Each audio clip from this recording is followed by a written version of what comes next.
Itu menurut saya melelahkan. Gitu.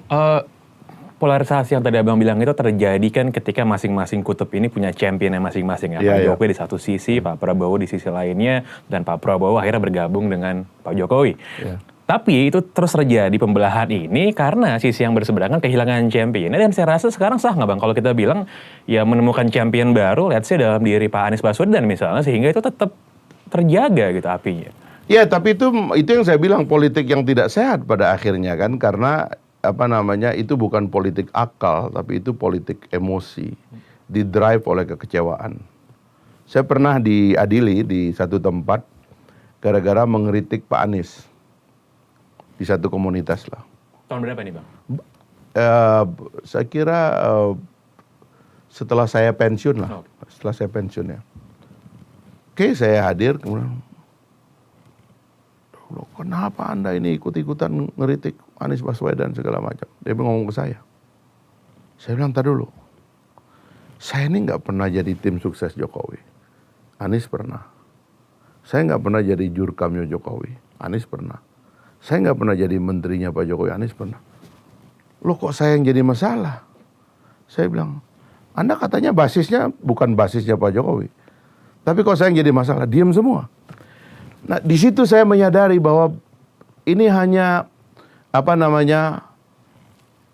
masa ya mencari pahlawan untuk mengorganisir kekecewaannya yang terus-menerus. Dan ini tidak rasional jadinya gitu. Itulah yang menurut saya kalau kita membiarkan politik itu ditentukan oleh masa yang tidak rasional itu tadi, maka pasti kekecewaannya akan setiap saat itu tidak selesai. Karena kita tahu bahwa demokrasi itu kan punya anomali yang luar biasa. Di satu sisi kita bicara tentang ide-ide besar, demokrasi, equality before the law, tyranny mayoritas, ya kan, keterbukaan, transparansi dan sebagainya, ide-ide besar itu. Tapi di sisi lain, ini ada peristiwa yang sangat kasar, yaitu mencoblos, gitu loh. Yang kadang-kadang antara ide ini yang begitu hebat ini dengan ini itu nggak ada hubungannya. Apalagi apabila di tengahnya dipenuhi oleh rangkaian irasionalitas, emosi, ya kan, yang diaduk-aduk terus-menerus gitu. Sehingga kita tidak pernah meneruskan satu dialog. Karena yang terpilih ini sebenarnya atau yang terjadi adalah bukan politik akal gitu, tapi politik emosi, politik mood, ya kan, politik yang penuh dengan kesementaraan gitu. Saya pikir mungkin nanti setelah ada yang nonton interview ini akan ada yang mungkin murka lagi sama Bang Fahri karena mengatakan bahwa dukungan terhadap Pak Anies tidak rasional. Ya apa boleh buat, karena enggak, saya tidak bilang begitu, tapi saya ngomong begitu ke orang itu.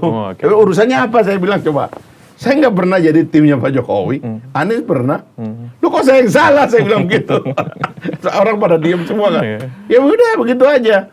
Karena saya cuma mau menjelaskan bahwa mood mereka ini, kesementaraan ya, dan kelompok-kelompok yang sebenarnya tidak didrive oleh akal itu tadi, berkembang karena disfungsi pada lembaga yang rasional gitu. Yaitu lembaga-lembaga cabang kekuasaan yang kita bentuk. Nah, ini yang seharusnya saya tolak.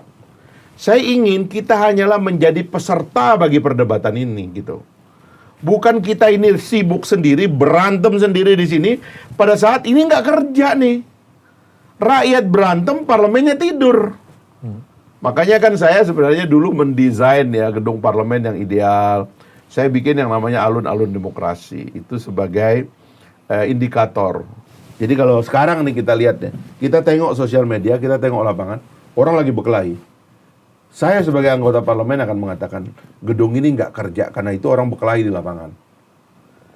Tapi kalau rakyatnya senyap, orang kerja, itu kayak di Taiwan itu ya.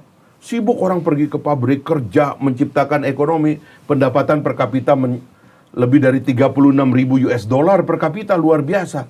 Parlemennya saling lempar kursi. Ini sistemnya kerja.